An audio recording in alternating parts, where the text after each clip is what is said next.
Yo, what's up mga Katongs TV? Magandang araw at hapon na nga po. Ayan, lumulubog na ang araw. Anong araw tayo ngayon? Almutong na yung araw mga Katongs. Sobrang busy natin. So ngayon po ay alas 5 na nga po, December 12. Yan.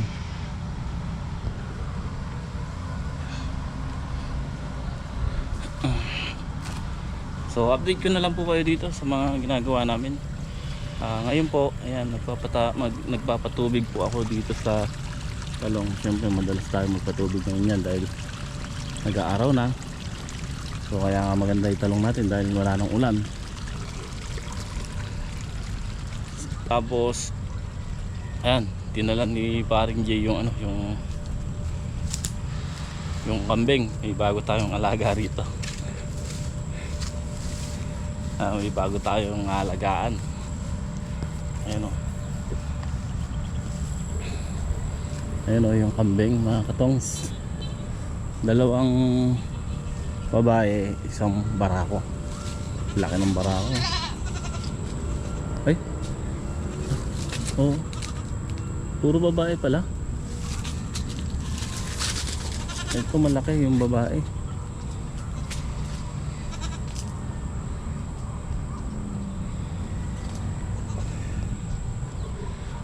Yun nga po pala mga Katongs. Pakita ko to sa inyo. So mabilis ang vlog lang tayo ngayon dahil paggabi ng apo. So update ko lang kayo sa nagawa namin dito. So yung sitaw natin, ayan, tuyo na. Wala ng dahon.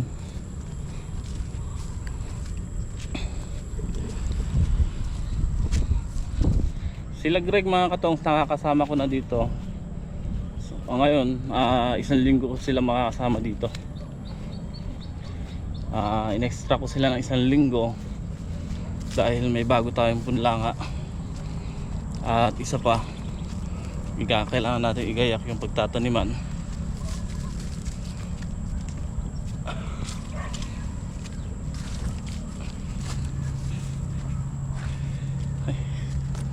Ayan.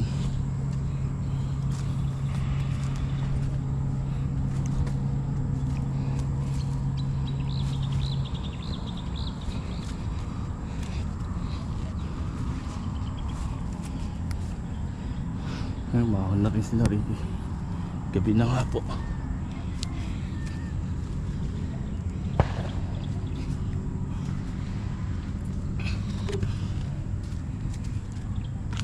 Ito, pakita ko po sa inyo yung ginagawa dito.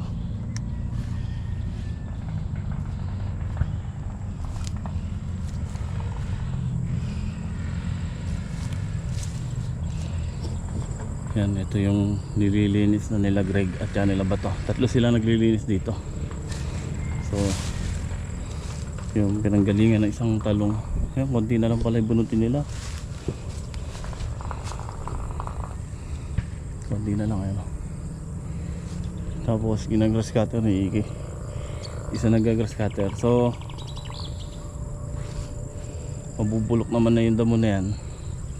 Yung makapal na lang ang kukunin natin yan, tapos sisigan, tapos hinahawat nila yung mga puno doon, mga pinagpunuan ng talong.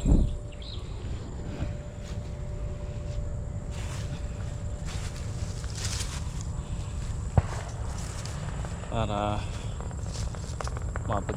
dito natin itatanim yung siling Taiwan sa pagitan.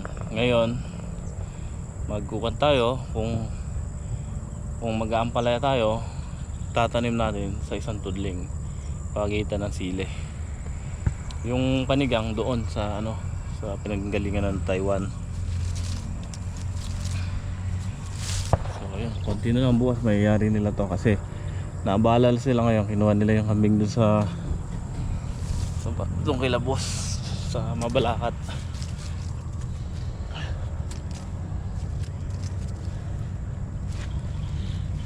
Dapat yariin nila yun eh. Kaya lang dumating sila ata rito. Anong oras na?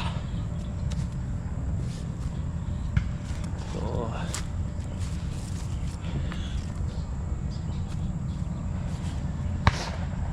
tutubigan ko ito sa makalawa bago pumitas. Patutubigan natin. So, ngayon ito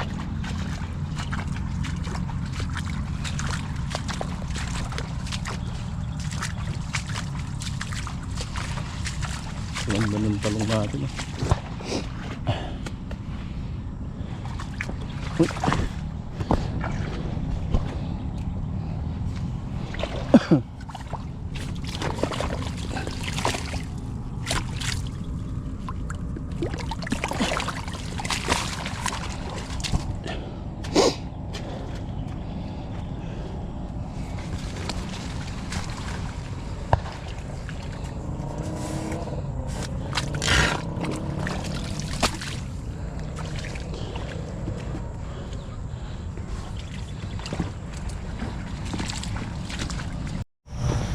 Yo mga katongs, at ayan na nga po, gabi na. I-spray naman kami ni Bato. Spray tayo sa talong. Siyempre gabi tayo lagi nag-i-spray para talagang mahuli natin ang mga naninira.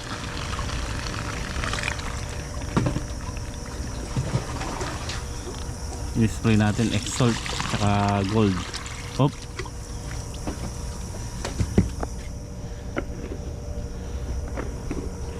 Isa oras ito, i-spray natin sa playa, no?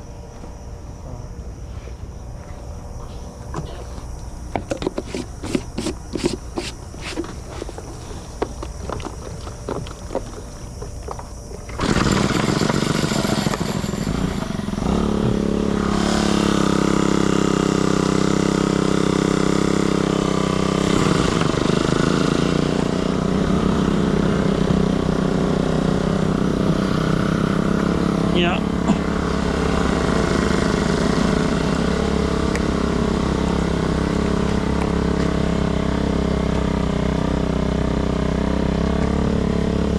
Yan.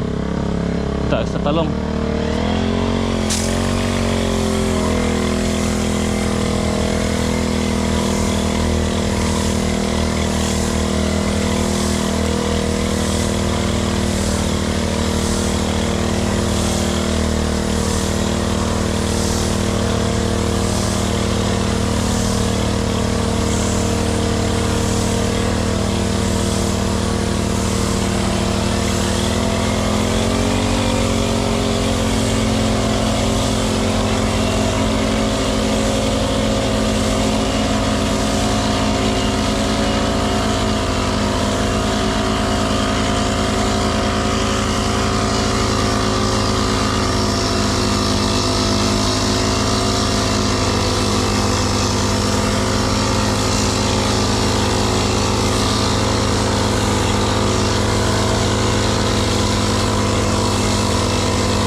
You know, good morning mga Katongs TV.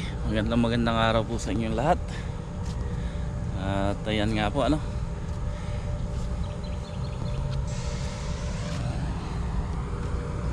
kagabi nag-spray kami ni Bato rito sa sili. Ang spray natin ay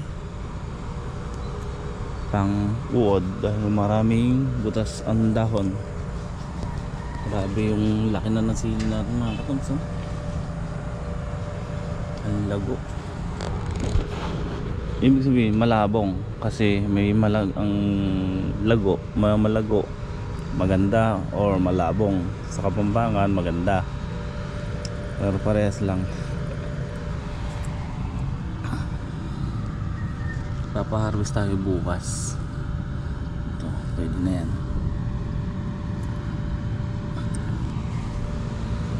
Dapat ngayon, kaso naalanganin eh. May gagawin pa kami para mayari na. So bukas, linggo yun, harvest para Lunes ang biyahe.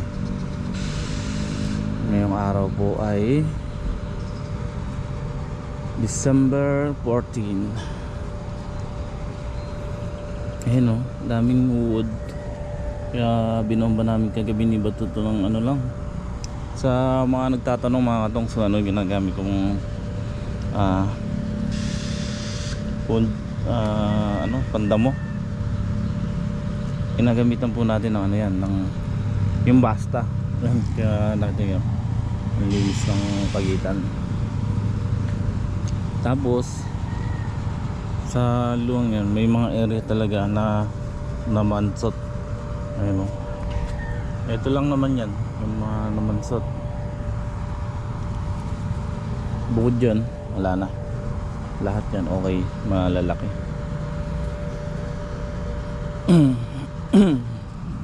Grabe, daming bunga. Lalaki na yan hanggang bukas. Nisprayan din natin ng ano yan, ng foliar kagabi. Hinalo natin sa pang insecticide.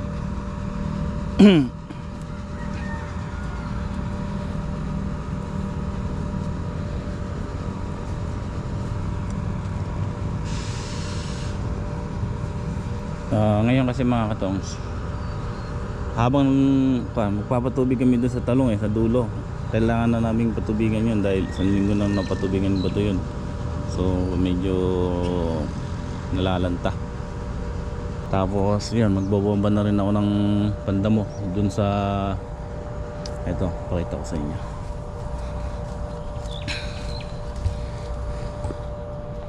Ayos mga katongs, ang ganda ng banang sili natin dire-diretso na, dire-diretsong pamumunga. Kaya mga katongs, mahilig ako sa sili magtanim. Ito kasi sili mga katongs, mababa lang ang puhunan yan, hindi kamukha ng sa talong, ampalaya. Tulad yan pataba, tapos yung gamot niyan ordinary lang, magnum at saka yung lanit. Pataba once a week, winner. Medyo matipid lang, maano lang sa gastos to, low maintenance tong sili. Pero ang harvest na ito once a week lang din. Kaya lang pag mag ano lang to mag 30 isang kilo, sulit ka na rin yan. Ngayon pa na natapatan natin yung presyo, di ba? Ayan, natutuyo ni Bato yung malaking hose. Ililipat namin doon sa dulo kasi ito kailangan natin malakas ang buga ng robin.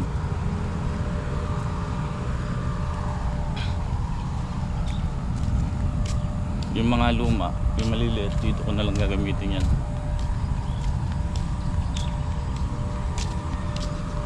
So ayan, mag-i-spray ako ng pandamo rito pagkayari namin iset.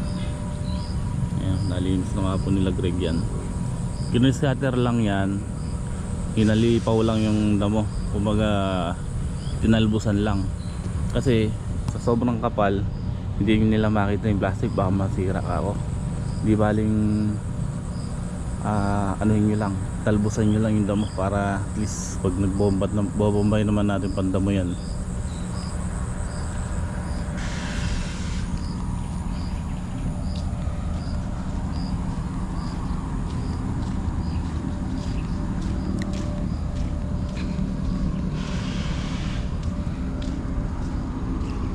Oops, ito yung sili nating hula. okay naman yung pwesto nila dito. So ito una natin itatanim dyan eh. Sunod natin to, panigang. Medyo maliliit pa naman yung panigang, kaya tatanim ito yung mauna. Yung Taiwan 22 tray, yung panigang 30 tray. Yun ganda ng kalabasa Ayan, papatabaan natin ngayon. Ganda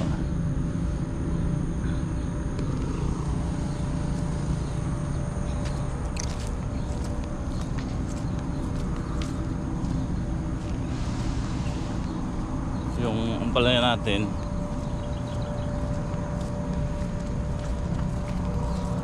Medyo maliliit na yung bunga.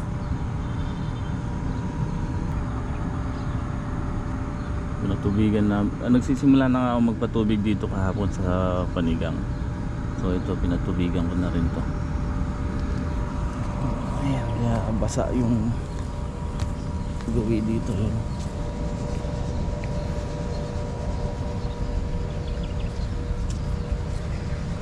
Ayan, hanggang dito na papunta na ako dun eh. Kaso nga ginabi na tayo kahapon. So niyari ko pa kasi patubigan yung talong, yung unang block, bago ko nilipat dito. So yung talong patutubigan namin yung dulo, at saka yung siguro yung pati gitna doon na namin ikukuha para mabilis.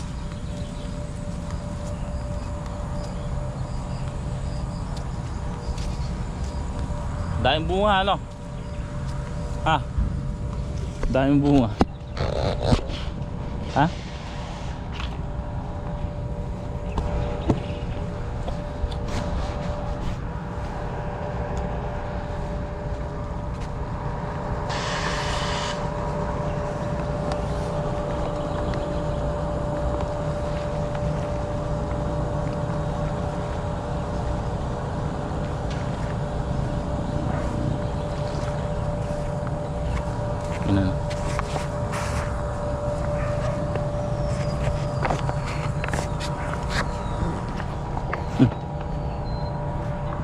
Pilayan mo dito sa gilid na.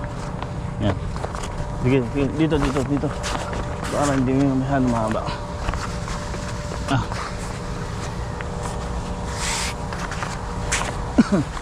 Tapat mo umigo doon sa sa may pagitan ng maikse at saka mahaba.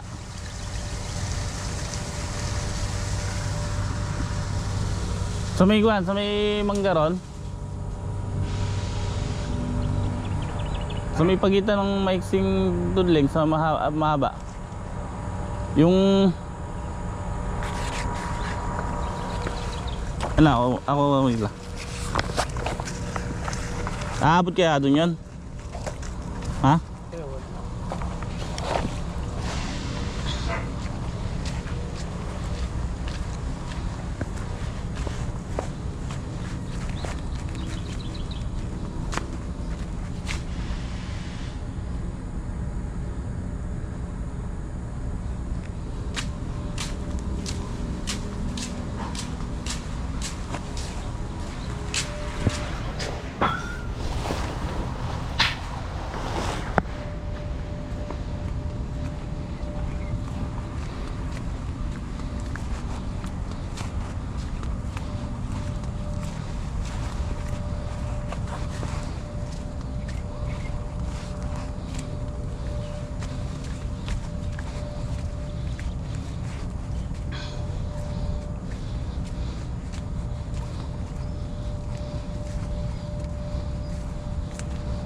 So ayan mga katongs, at nailipat na nga po namin tong hose.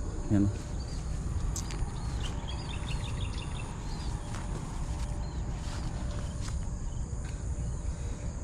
Tingnan nyo po, patay na yung damo.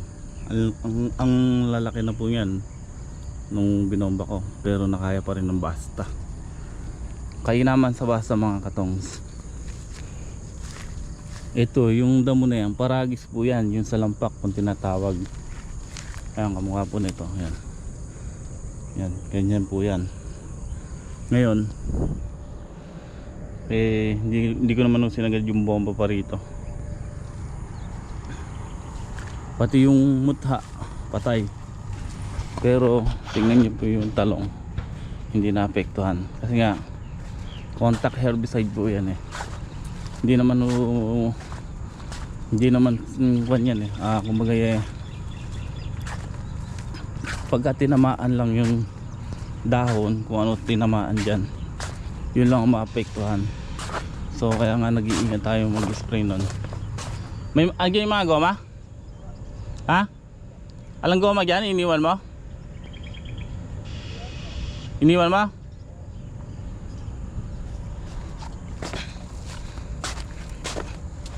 Ito na si iba to.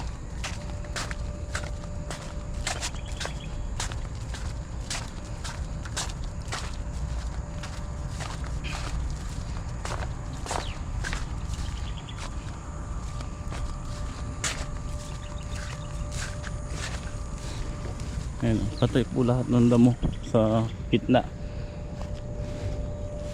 Maganda mga po kasi yung basta, hindi ka mukha ng iba.